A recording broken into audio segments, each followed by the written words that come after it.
I want to preface my thoughts on onlinecounseling.org with the fact that I'm typically a really positive person, and I went into the site from a counselor standpoint and from a client standpoint just to kind of get a feel for both sides. And each time that I went in with a positive attitude, which I normally do, and I looked for great things, and I wasn't able to find a ton. I'm hoping that I'm not alone in this, but some of the things that stuck out to me, I know in one of the links where she's talking about the services she provides and how much it costs and all that, she referred to some of the issues, or one thing said something about it's $20 or however much it was for small issues, and then it's a little bit more for ongoing issues, or it really bothered me that she referred to some issues as small issues. They might seem small to us, but to the client, they're not small. I've learned that with my 6-year-old. To me, I'm thinking no big deal with some of the issues that she brings to me, but to a child or to a client,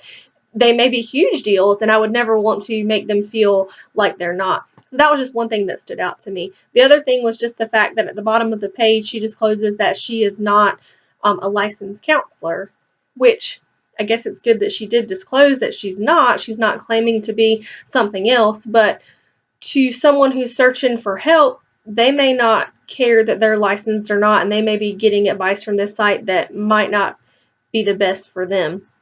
I know some of the articles that I clicked on, they were written by her, which again is fine. She did disclose that she's not a counselor, but they were kind of a one-size-fits-all blanket statement that may appeal to everyone, but they may not be what everyone needs to hear. There's some issues, I feel like lots of issues, that aren't going to be able to be solved with a blanket statement like that. They're very individualized, and to me the site was not very personable.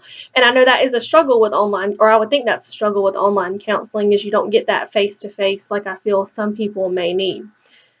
Trying to take away one good thing, I feel like maybe possibly if it was done right, that you could use maybe a site like this, maybe use marketing techniques or something of that nature. That's not my degree, but if you could kind of look at the type of traffic that you're getting on your site and monitor, or even have people sign up on the site, and that could be their starting point. Some people may be more comfortable to reach out online or do things online, and that could be the starting point, and then you could do a face-to-face.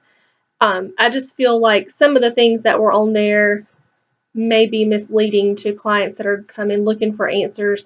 She's given one answer or one link on an article. That person may read it, and that might be the complete opposite of what they need to hear. So maybe a good starting point to counseling sessions if it's done correctly. I know that was my other concern. One way that she would communicate a lot would be through email. And I know through this class, or the classes that we're taking together now, I've never done webcams ever, and I was terrified to begin with.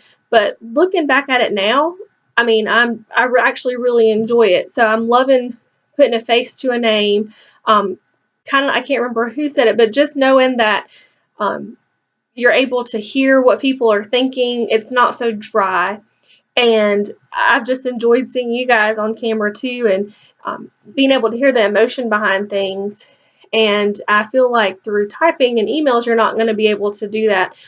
I feel like counseling sessions, there's a lot of emotions involved, and I feel like you need to be able to show them and see them from your client, and they should be able to see them from you as well.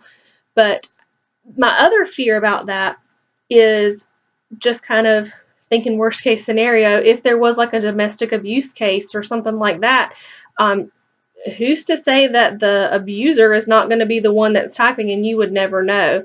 And that's just scary to me. So that was something that was a little sketchy for me. Overall, I was not completely sold on it.